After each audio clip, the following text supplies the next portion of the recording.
Менің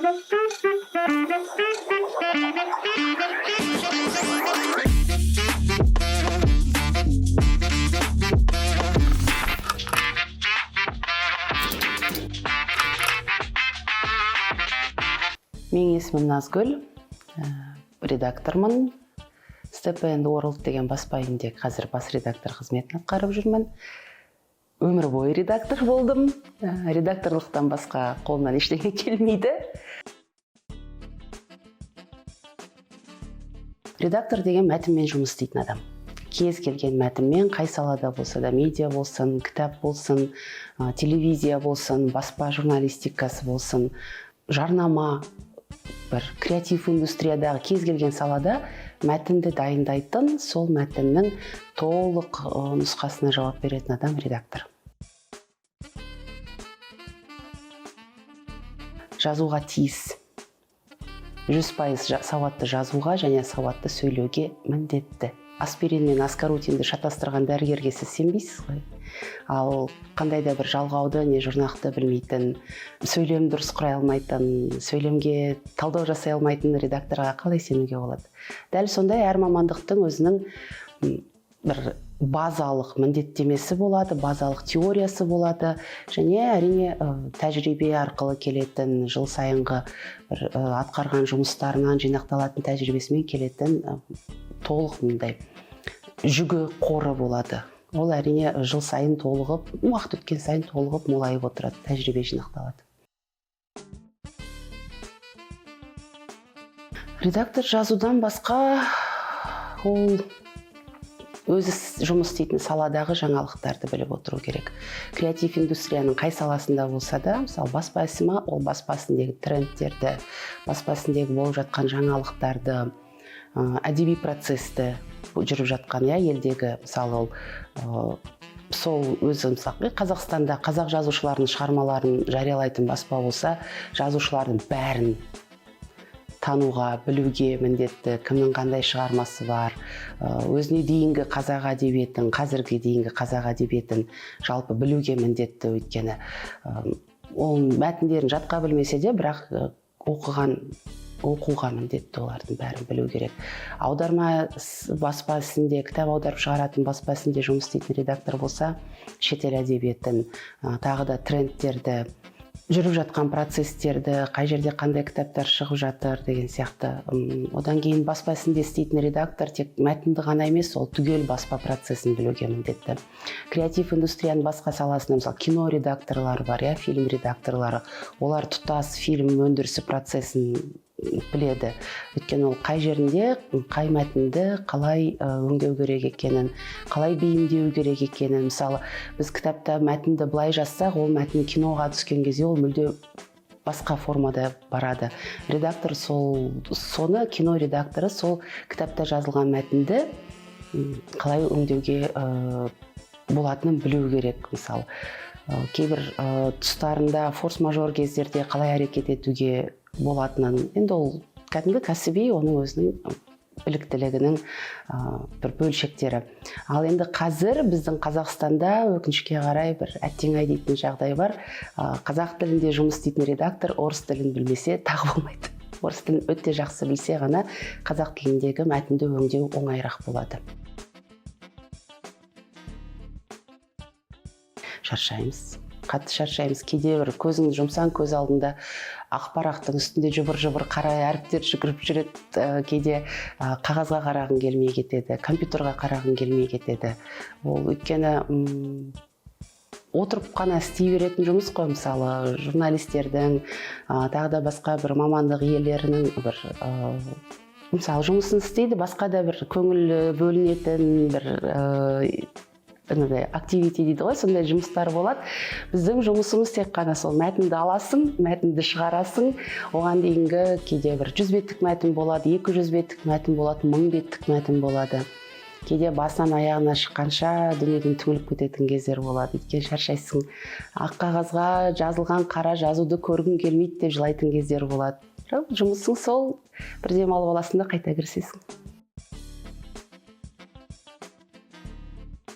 Біздің мен өзімнің ұстанымымда қана оны жөндеу керек болды.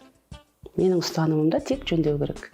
Енді кітап мәтіні дегенде сіз айтып отырғаныңыз шығып кеткен кітаптың мәтіні болса, енді оған мен ештеңе істей алмаймын. Мысалы, басқа баспадан шыққан кітаптың мәтіні, мысалы, кітап сатып алдым, іші тоңып тұрған қате, мен оқи алмаймын.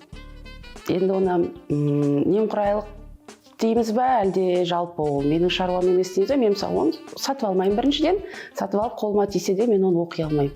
Бұл кәсіби издержки профессии деген болады, мамандықтың кемшілігі. Мен ананы оқып отырған кезде көз алдымда қызарып, өзім қатесін жөндеп отырған сияқты қызарып кете береді. Оны оқу қиын енді. Әрине, егер шығарманың бір сюжеті, стилі, кейіпкерлері қатты қызықтырып, мен қатты оқығым келіп бара жатса, әрине оқисың, бірақ қате деген бір бетте бір қате, екі қате ол ештеңе етпейді. Ал егер толық бір сөйлемдері түгел дұрыс емес, тұнып тұрған қате болса, ол әрине қиын. Ал енді ондай жағдайда негізгі біздің мамандықта өзіміздің бір немқұрайлық танытпай, соны баспаға хабарласып, мыналарың дұрыс емес қой, бұл мынаны жөндеп шығаруға ұсыныс айтамыз деген өте деликатно, мынауың дұрыс емес деп. Мысалы, менің өзімнің жалпы әлеуметтік желідегі қоғамдағы образымда басы көздемей айта салады деген болады, бірақ бәрібір кәсіби этика болады, өз басқа әріптестердің жұмысына бәрібір сын айтқанда сәл де болса ұстануға тырысасың.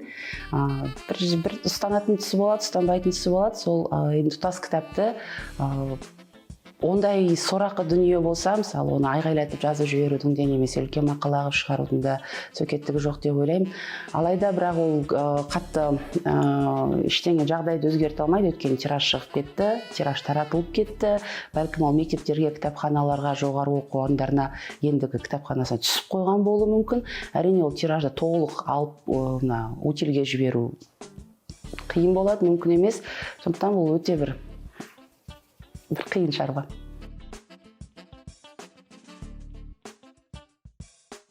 Жоқ.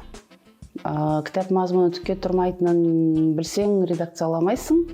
Бірақ енді мүлде мазмұны түкке тұрмайтын нәрсені жазатын адамдар аз қазір. Кітап шығару оңай болғанымен, бірақ ол кітаптың ары қарай таралуын да ойлайды ғой. Сондықтан менің қолыма ешкім оқымайтау, мазмұны түкке тұрмайды деген нәрсе келіп көрген жоқ.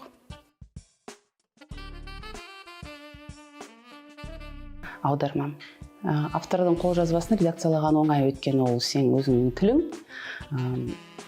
Тіпті автормен өзімен де хабарласып, мына жерде айтпағың не еді? Менің түсініп отырғаным дұрыс па? Менің өңдеп отырғаным дұрыс па? Әлде мен бұрып әкеттім ба деп хабарласып сөйлесе аласың, көзі тірі автор болса әрине. Ал аударма мәтінде ол жерде ортада аудармашы бар. Аудармашының мәтінін қарайсың, түпнұсқа мәтінге қарайсың. Түпнұсқа мәтінді түсінетін түсің болады, түсінбейтін түсің болады, тілің жетпей жататын жерлер болады. Сондықтан ол сәл қиындау.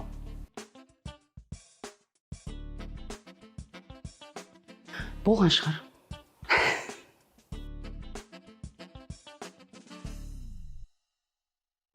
Емлеге қатысты бәріміздің оқып жүрген Құранымыз Рабиға Сыздықова апамыздың қазақ тілінің анықтағышы. Одан кейін емле болғанда орфография болса мен емле KZ сайтын қараймын. Қандай да бір сөздің мағынасы, осы сөз дұрыс па, осындай сөз шынымен бар ма, және ол қай мағынада қолданылады дегенде мен қазақ әдеби тілінің сөздігі 15 томдық және оның телеграмдағы сөздік қор деген боты бар, мен сол жерден қараймын. Негізгі осы екеуі. Одан үлкен мынандай өзімнің дәу кітабым бар, қазақ тілінің грамматикасы деген бір досым берген. Негізі сол. Осы 3-4 дереккөз көп қарайтыным. Жалпы қате дегенде біз көбінесе пунктуацияны айтамыз, орфографияны айтамыз, қандай да бір грамматикалық, бір емле қателері деп соны көбінесе алға тартамыз. Ал шын мәнінде мәтіннің толық жүйесінде бұл ең соңғы мәселе. Орфографиясы мен пунктуациясы. Енді пунктуация соңғы мәселе деуге келмес, орфография ол ең соңғы мәселе. Орфографияны жөндеу қиын емес, және авторлардың көбі орфографиядан сүрінбейді. Орфографиядан, пунктуациядан да сүрінбейді. Қазір көбінесе авторлар бір сөйлем құрылысында грамматикадан көп сүрінетін кездер болады, өйткені құрмалас сөйлем құрғысы келеді. Үлкен сөйлемдер жазғанда бір сәл қабыспай, қиыспай жататын кездер болады. Редактордың жұмысы соны жөндеу. Пунктуациясына, орфографиясына мүлде ештеңе айтпаймыз. Ол біздің жұмысымыз, сол үшін жүрген адамбыз. Ал енді авторлардың көбінде, жазушылардың көбінде баяндау стилінде көп өздерінің қатесі болады. Ол енді мықты редакторлардың жұмысы ол да, мысалы кейде баяндау қиыспай жататын кездер болады. Бір сөйлемнен бір сөйлемге ауысқан кезде байланыс болмай қалады, абзацтар дұрыс тұрмайды. Одан кейін баяндаудың өзінің бір ерекшеліктері болады. Бірінші жақтан баяндаудың ерекшелігі болады, екінші жақтан баяндаудың, үшінші жақтан дегенде. Бірінші жақтан мысалы шығармада мен деп бас кейіпкер өз атынан түгел баяндап шығатын, ол баяндаудағы ерекшеліктер мүлде басқа. Ол жердегі сипаттау мүлде басқа болады. Ол жерде портреттер жасау мүлде басқа болады. Мысалы, мен өз атымнан айтып отырып шығармада, бірақ мен қасымдағы адамның ойын сипаттай алмаймын. Өйткені мен автор ретінде және сол жердің бас кейіпкері өз атымнан баяндап отырып, мен басқа адамның ойында не болып жатқанын айта алмаймын. Ал енді автор үшінші жақта түгел көріністі көріп тұратын, бүкіл экспозициясын көріп тұратын адам ретінде баяндап отырғанда, ол әрине әр кейіпкердің ойын, жан дүниесіндегі нәрселерді сипаттай алады. Осындай дүниелерден авторларда кейде болып жатады сәл олқылықтар, соны жөндеуге, бірге отырып түзеуге, ары қарай кәдімгідей осыны жетілдіруге тырысасың. Қанша дегенмен редактордың қолына біз қолымызға келген дүниені шикі материал деп қабылдаймыз. Шикі кейде күлемін, енді қаншалықты орынды орынсыз екенін айта алмадым. Біз фарш дейміз материалды. Келген мәтінді фарш дейміз.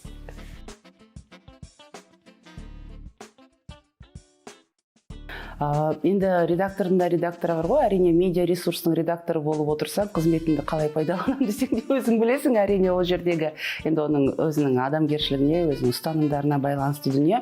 Ал енді жай ғана мәтін редакторы қызметіңді ешқандай да ол жерде сен пайдаланатын да түгің жоқ. Мәтінге өтірік бір сөйлем қосып жүрмесең өз атыңнан, немесе ай осы дұрыс-ау деп өзім біліп бір нәрсені өзгертіп жібермесем, мен мысалы мен ести аламын.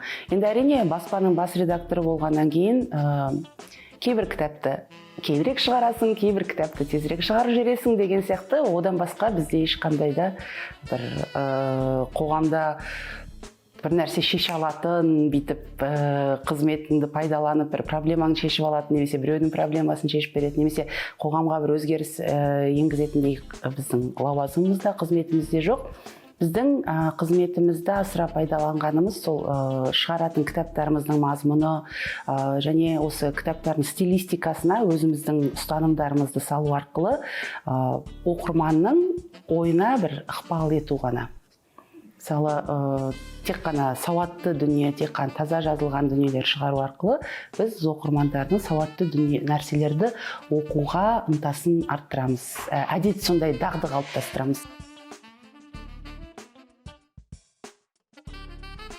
Бола алады. Өйткені мектеп бағдарламасының диктанты ол әрине бір бөлек нәрсе. Одан кейін ары қарай білімін жетілдірсе, ол диктанттан неге үш алғанын түсінсе, ол диктанттан қандай адам үш алады? Кітап оқымайтын адам үш алады. Кітап оқымайтын көз алдында ана мәтіндердің, сөздердің суреті қалмаған адам ол диктанттан үш алады. Ал оқыса ары қарай, білімін жетілдірсе, кітапты көп оқыса, әрине редактор бола алады. Бұл бір туа біткен, мен іштен алып тудым, маған жаратылыстан, аспаннан аян келді деген мамандық емес, бұның бәрі үйренетін нәрсе.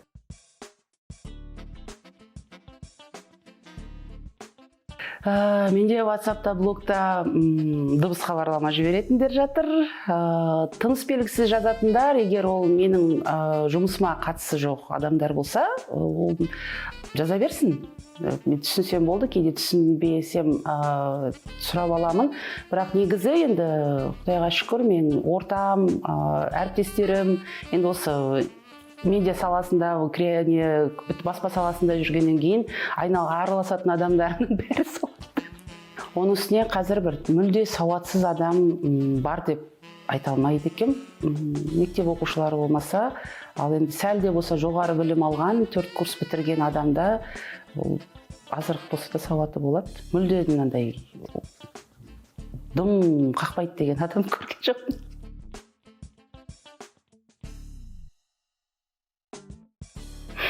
Шығыс Қазақстан, Абай облыстары. Әгіршік деп сөйлесек те, таза қазақ тілі.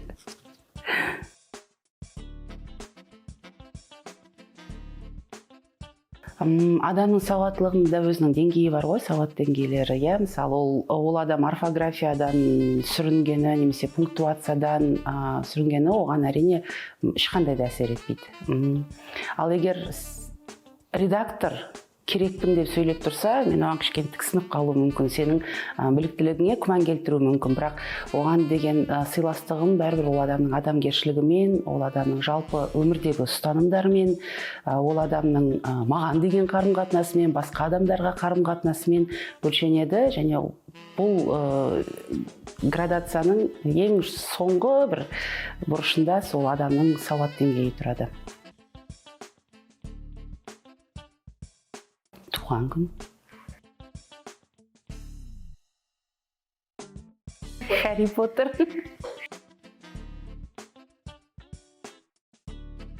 Ол өте қиын нәрсе. Өйткені осы бертінге дейін мен осы мәселені көп қатты ойланып көрмеппін. Неге ның мен ыңды ол жазудан ғана кететін дүние деп ойлаппын. Одан кейін қарасам, ның мен ыңды айтудың өзінде үлкен айырмашылық бар екен. Ны айтылғанда тіл тіске тиеді, ал ыңды айтқанда тіл көмеге қарай кетеді, артқа қарай. Мүлде екі түрлі процесс. Демек, бұл сауаттан да бұрын бір басқа сөйлеу аппаратының дефектісі деп айтар едім. Оның бәрін әрине жөндеуге болады, емдеуге болады, логопедтер бар. Ал жазуда ны мен ыңды шатастыратындарға ол өзінің ережесі бар. Ны қай жерде, ың қай жерде қолданылады. Жаңа сен кімсің деген сияқты екінші жақта сұрақ қойғанда өзінің шектеулі ғана өзінің қолданысы бір 4-5 позициясы ғана бар. Ыңның сол жерлерді ғана үйретіп берсе болды. Ал айтудан қателесетіндер логопедке бару керек.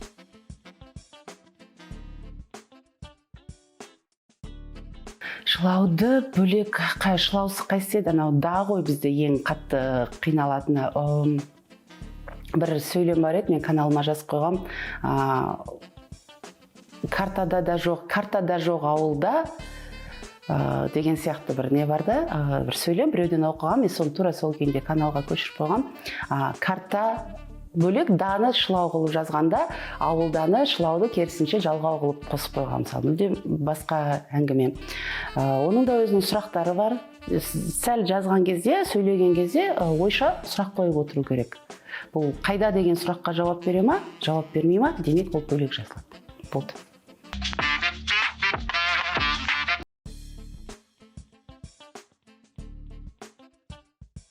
Филология факультетінде оқу керек.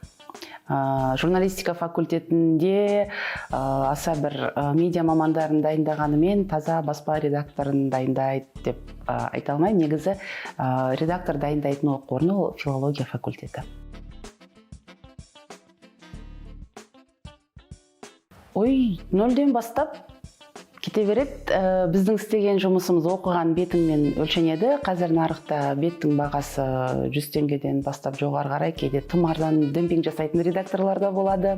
Ал енді еңбегін бағалай алатын редакторлар жақсы өмірге жететін табыс таба алады.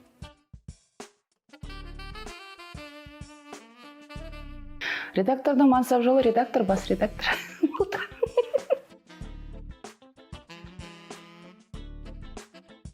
Ұнайтын тұсы кітап көп оқисың. Былай енді кітап үнемі оқып отырасың. Ұнамайтын тұсы басқа кітаптарды оқи алмайсың, уақытың қалмайды. Сондықтан мен қазір мысалы мен өзімді кітап оқымайтын адам қатарына жатқызамын. Айына бір 4-5 кітап оқимын, бірақ ол жұмыс. Ал өзіме ұнайтын бір қызығып жүріп оқитын кітаптарға мен уақытым қалмайды. Және оларды оқығанда бәрібір редактор көзімен оқисың. Мынандай жай оқырман бола алмайсың қайттан.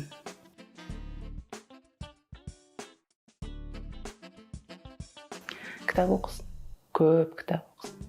Көп кітап оқымай редактор болам деп бекер.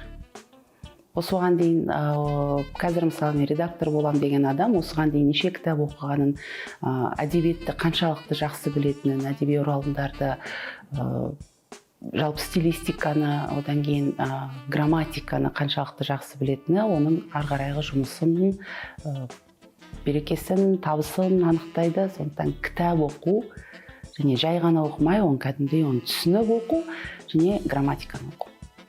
Қазақ тілінің грамматикасын, орфографияны, пунктуацияны емес, грамматиканы.